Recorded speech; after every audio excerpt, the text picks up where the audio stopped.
আদালতে আত্মসমর্পণ করে জামিন পেয়েছেন চিত্রনায়িকা পরিমণি। ব্যবসায়ী নাসির উদ্দিন মাহমুদের মারধর, ভাঙচুর ও ভয়ভীতি দেখানোর মামলায় তাকে এই জামিন দিয়েছে আদালত।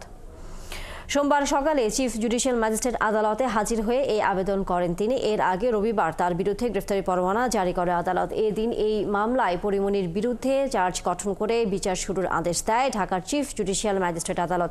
2022 সালের জুলাইয়ে একই আদালতে সাভার বোট ক্লাবের সভাপতি ব্যবসায়ী নাসির উদ্দিন বাদী হয়ে পরিমণি সহ 3 জনের বিরুদ্ধে এই মামলা করেন। 2024 সালের 18 মার্চ ঘটনার সত্যতা পেয়ে প্রতিবেদন জমা দেন মামলা তদন্ত কর্মকর্তা।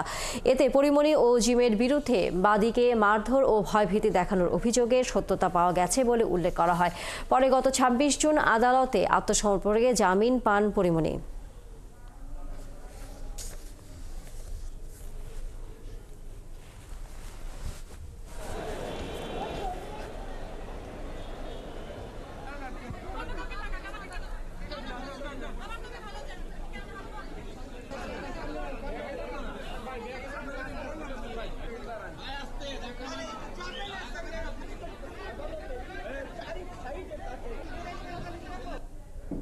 আমি একটা মামলা করলাম, তার আড়াই বছর পরে, ঠিক আড়াই বছর পরেই একটা পাল্টা মামলা করা হলো, শুধু দমানোর জন্যই, তার কিছু না।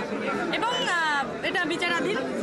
আমার বিশ্বাস যে আমি সঠিক বিচার পাবো, আমি ন্যায় বিচার পাবো। আপনাদের এত ভালোবাসা নিয়ে আসলে আমি বাড়ি ফিরছি, এরকম একটা জয় নিয়েও যেন আমি বাড়ি আসলে ফাইনালি ফিরতে পারি, আপনাদের ভালোবাসার সাথে থাকতে পারি। আমার জন্য দোয়া করবেন।